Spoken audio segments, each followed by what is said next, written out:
okay, resilience. How do we develop resilience in challenging times? And if I'd heard someone say that to me years ago when I was going through some challenging times, I think perhaps I was so caught up with my emotions of anger and frustration and resentment, and I had lots of that, although I was very unaware of it earlier on. I just want to say, I just don't want to know. I just want it fixed up. I just want it sorted. You know, it shouldn't be like this. And I would struggle with it, which is perhaps the first seminar I ever did was how to be victorious in your struggles. Because I came from so many struggles because I was trying to sort things out in my own mind and in my own thoughts. And I'd pray to God, but I didn't know how to listen. I didn't know how to apply what was his ways. I was still doing things, a lot of the things my ways, for wanting my ways and my results. Again, all of this I was unaware of. And so over the last 35 years, I've developed, with the grace of God, the gift of awareness, of becoming present to myself, spending time learning to be still, chaining myself down to the floor mentally and emotionally, saying you're not moving anywhere until you sit long enough for whatever it is that's causing pain and struggles, until I calm down. Because before that, my mind was all over the shop, and your life is what your thoughts make it. So all the challenges I would have coming at me, and there were many of them over the years, if my mind was all over the shop and I was confused, I wouldn't respond, I would react, or I would harbour a lot of feelings, a lot of negative feelings, because I never wanted to speak out my negative feelings because I would feel bad and I didn't want to hurt anybody. So I was just pushing down until something would happen. Another challenge would come along, and that would trigger all of these unresolved feelings and emotions and beliefs that were attached to them. And that would just be like the icing on the cake, or the little detonator that would just open up, and I would just become volcanic. And that didn't happen very often, but a few times I lost complete control over what I was going to say and how I was going to respond to this person. And so it would all come out in a gush, because it was all mixed up in my head, it was all mixed up inside, and it would spew over other people. And it would do the very thing that I didn't want to happen through those challenges. I would actually affect them in a negative way. And the other effect it had on my body when I press all these things down, with all these challenges that would come, and I think I was a ball of resentment for years. I would find that my body would become tense, and I found that my body didn't operate very well. I would have trouble in certain areas of my body, and all of that has changed as over the years I have been willing to develop resilience through these challenging times. So what is resilience? The capacity to recover quickly from difficulties. And I remember in the earlier days when I would have, when I was trying so hard, I think, to fix it or to make everything okay in my family or in my relationships, I would find that I would not recover quickly. I would go away and I would just ruminate. I would just play the same record over and over and over again. And I'd feel like a victim. It wasn't my fault. How come they would do this to me? How come this would happen again and again to me? Why would they judge me all the time? And so that record would go around. It would go into self-pity and being a victim, and it would make me powerless. Until I learned the Agape way, until I learned what I learned in Agape, even though I've been hearing for years of whatever, when you have a challenge, come as you are. But I would just come with a challenge and keep talking about the record and the challenge and the situation that was going on in my life. But I would never, ever, ever discuss how I felt in my heart, because I didn't know. I was so disconnected from me. All I knew is I felt lousy. I felt awful. And my head was still going around in circles as well. So I'd get stuck, trapped, become powerless, and then get more frustrated, and it would continue on and on and on, because I was wanting someone else to change. I was wanting some situation to change. I was wanting this challenge not to be there.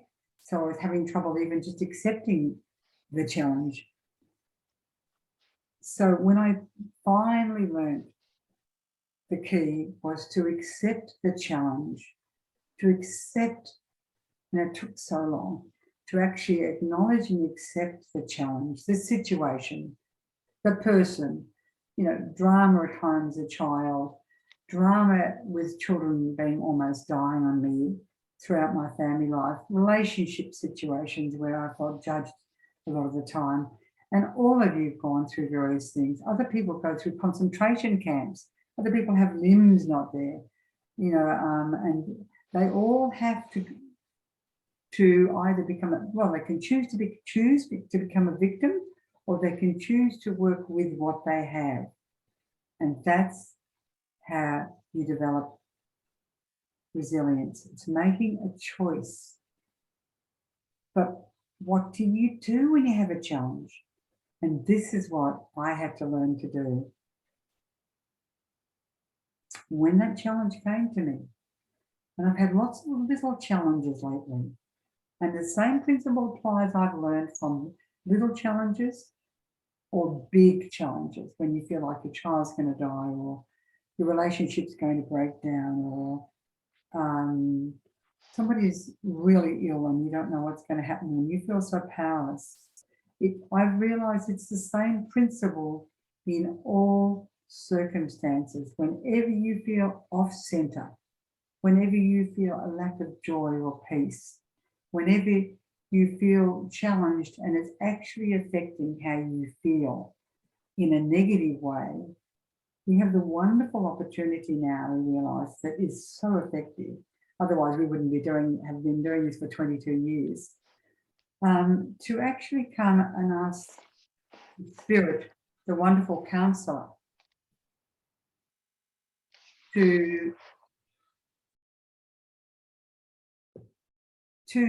guide us and show us what we're feeling, what we're thinking, and where is He in all of this. And unfortunately, for many years, because I didn't know this, I didn't know I could come and ask Him to reveal how I felt, seeing I really didn't know how I felt, other than lousy or depressed. That's just one word. But when I began to identify the feelings and emotions of, say, sadness, anger is a big one, it's a great blockage to coming back to peace. Anger, resentment, powerlessness, for instance, and any negative feelings. When I started to identify them, acknowledge them, and accept them, as much as I hated them, I began to feel better under the guidance of the one who knows me inside out and knows you inside out. And then those feelings and emotions would lead me back to what I believed and thought about myself in the circumstances where I've been judged, where something was going wrong, and all those stories. And this is the same for the people who've come to me who have been abused by their fathers. Or it doesn't, again, it can be huge, it can be little. It's the same principle. When you get this, you are empowered and you have the tools to know that what to do. So those emotions and feelings, I would say now, wonderful counsellor, Spirit of life, truth, Jesus, you show me, what am I believing in all those emotions? What am I thinking? Because the belief, I've discovered over years and years and years, holds all the emotions together. So if I'm believing that, and certainly for years I felt like it was my fault, I'm responsible, I'm bad, and I had no idea how to get out of that. I know, no other way. So I just acknowledge all of this as it came to me. Responsible, bad, it's my fault. I'm useless.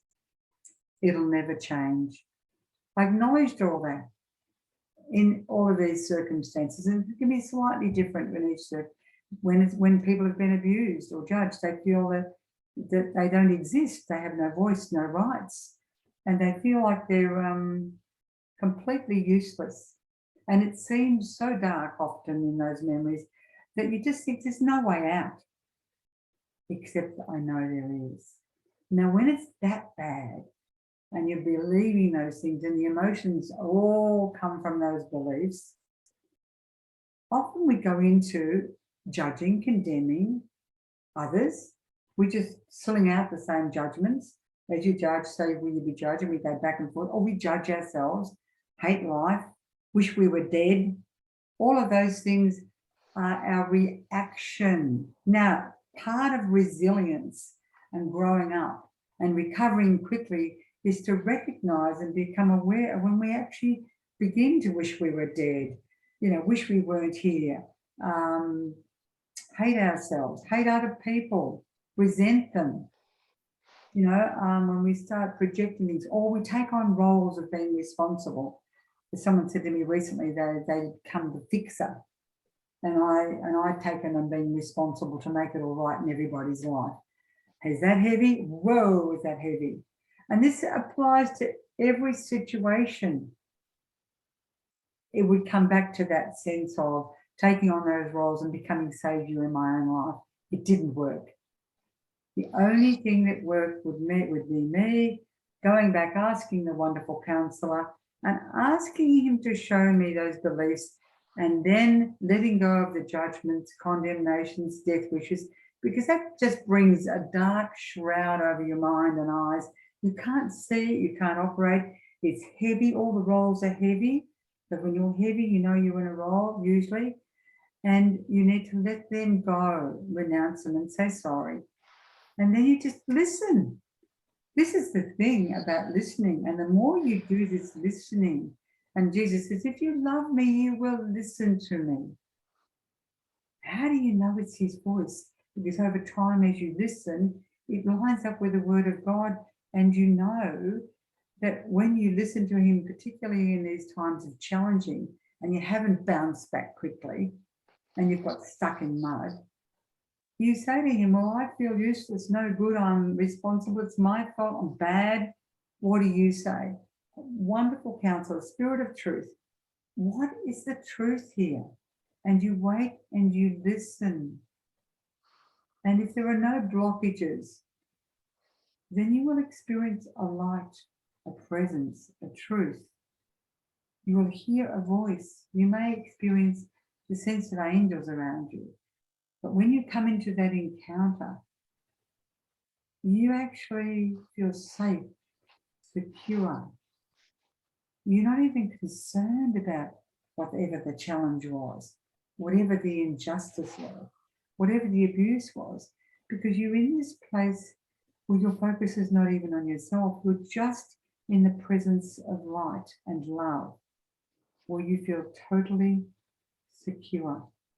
And when you look back at the situation where you've been challenged with to the point that you perhaps don't want to live anymore, or you're overwhelmed, and that's overwhelmed, you go back and it doesn't, all the emotions and feelings, negative ones, disappear, and the beliefs all, you go back and look at those and they no longer are relevant. And because you're in the present, you're in the world, but you're not of it. You've actually moved to a higher place, in that place where there is an eternal peace in the presence of life, where we've been invited to stay in that place. If you don't do this, and if you don't sit and wait, sometimes in the earlier days, I'd sit and wait, and I'd just wait for 2 hours because I was so determined. I made a choice. Do you make choices? Do you make decisions? Do you become victims? Or do you just come back to the place, to the one who's created you? Do you sit with him? Like I made a decision to choose to sit with him and not move until, I used to say in a crabby, irritable way, well, I have no idea what's going on. This is years ago, and I don't know what's going on, and I don't know how to get through it, and I feel lousy. I'm just going to sit here and wait, and somehow if I keep waiting, I'm going to believe that you're going to help me. And I didn't even have to go through the process. Over an hour or so, it would just melt down, and I didn't have to do a lot of praying. Sometimes I would say the rosary when I was bombarded with challenges, and I'm thinking, where the heck does this come from? But in each situation, it's a little different, but I would come back to the one who is the Saviour. And again and again and again, through perseverance and endurance, I became more and more complete. And I'm still on that journey of becoming complete, because I still get challenged with doubts, which make you rock all over the place. I still, even though I know lots of stuff and I've seen so much, I still have irritations this week where somebody was being a certain way. And again, the story's not that important, because all of us have people that give us the irrits or make us frustrated. But I was able to be aware because I was spending time each day and learning to practice the presence of God throughout the day, living for Him. And I was able to be aware right at that moment when somebody was doing something that I perhaps didn't like. I was realizing all of these emotions arising up inside of me and thinking, oh my God, I'm so frustrated now. And so I just expressed it silently and just said, oh, I want to get them, I want to shake them. So I expressed it in the presence of the one who's with me, silently. Just going and doing that in that instant, in that moment, the frustration just all went, because I acknowledged it, didn't run from it, I didn't blame, judge, and complain. Now, all of those blaming, judging, complaining, oh, if they would only change, I would feel all right. Then you're tied to them totally. And the truth is, your happiness is not tied to when they change or when you have a new house or to whenever you're successful. When my book suddenly is, goes throughout the world, my happiness is in that place of security, in the presence of God. Brother Lawrence stuff, practicing His presence, just loving Him in my imperfect way, chopping the veggies with Him, being present to Him when I'm speaking to someone else, being present to Him now. Trish and I, one of our team members, rang yesterday and she said, oh, I just wondered if we could just have a little prayer. And I said, how about we both do it together? Because I certainly feel like I'm being challenged. And we all get challenged like that with thoughts, doubts, and our roles, particularly if we're in the responsible role. We will have all of these distractions. I used to have that. I was going to be there for all the broken. And I used to have people ringing all the time until I woke up and became aware that I'll be there for who you want me to be. So do that. Same with your children. Same with your friends. Be there when He wants you to be. But it takes you to listen. Stop complaining, blaming, judging, criticizing, and dealing with your frustrations before you blow up. Let them be little tiny weeny fires rather than great big explosions. And you'll grow slowly towards a resilience. And as I said to you, I've often shared, whenever I face, this is one of the scriptures that I used to quote, going over to a job that I hated.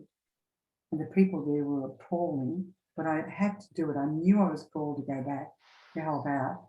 And I remember praying all the way over, and I repeat it because it's so powerful. Whenever I face trials of any kind, I consider it nothing. I consider it nothing but joy, because in the testing of my faith produces endurance. And when endurance has its full effect, I become complete, lacking in nothing.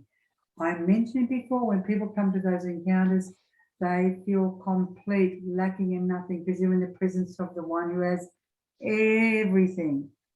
That needs practice, coming back into this space. Practice to deal with our emotions on the way through, to recognize that we have anything recognized. And then we can just be in his presence and we can enjoy life. And if there's challenges of COVID or losing our job, or we'll know to go back to this space, expressing our feelings, our thoughts, and listen and wait, and not go into the future. When you go into the future, we'll only be giving you the grace for one day at a time. When you go into the future, you actually open the door to darkness, because it's the unknown. And we want him to know what's in the future, because then we'd feel secure. We would know that it's sorted. And when it's sorted, then I'll be at peace. It's not true. It's a lie. Because whenever that's sorted, there'll be some other challenge coming into life. Maybe a challenge with yourself, maybe a challenge with your body, your self-image. Whatever it is, you go back to the same process of coming as you are. That's how I want you. You will suffer, but I will be with you. James 1 was the one before, whenever you face trials. Yeah, I learned these scriptures. I learned them off by heart, because I thought if I fill my mind with them, it'll stop all the doubts. Stop all the torment that comes. The torment, when there's doubts, torment, judgments, condemnation, when there's pressure from other people wanting and demanding your attention, more often than not you're in a role. So this is all about awareness, self-awareness, but letting him take you into that self-awareness.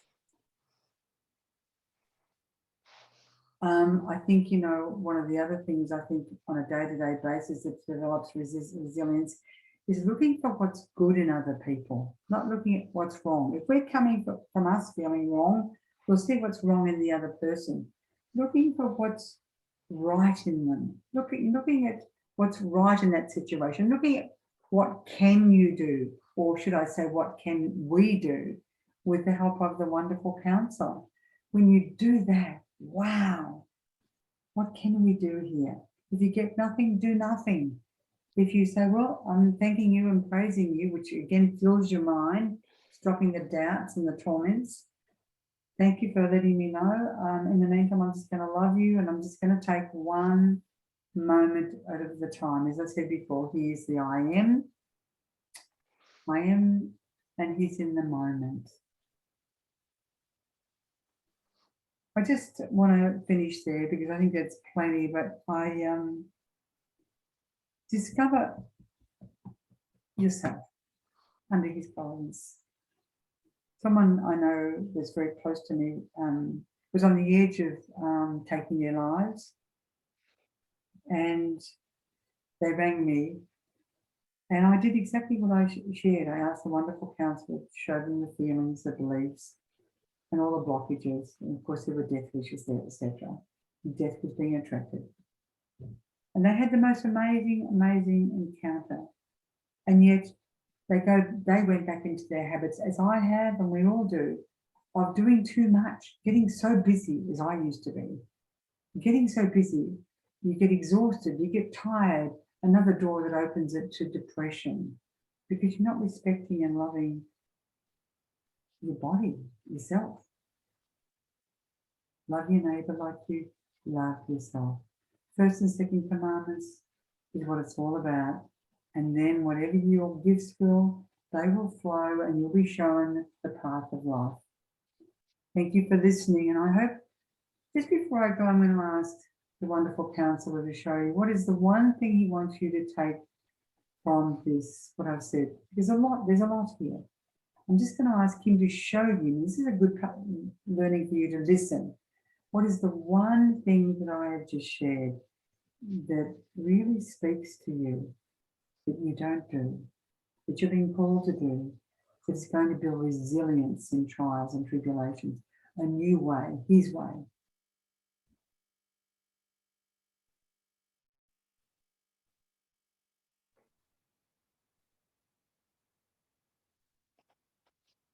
Whatever that one thing is, it might be just to spend time each day, 5 minutes, 10 minutes. That's how I started, and then it developed because I came into that extraordinary presence. Am I always in the presence and feel safe, secure, etc.? No. Because I move in and out because I'm in the world, but I'm practicing it. I'm making it a priority to love him and to learn to love myself and to love others, but to spend time. What would you do? What's your choice? I can't do it for you. I can only encourage you, because the fruits in my life through my family's trials, and we've had so many trials and tribulations, and I'm seeing the fruits, the blessings are coming through. And of course, and sometimes it's taken many, many years, but even when I'm in his presence, it doesn't concern me. I know tomorrow that he's in charge. Thank you for listening.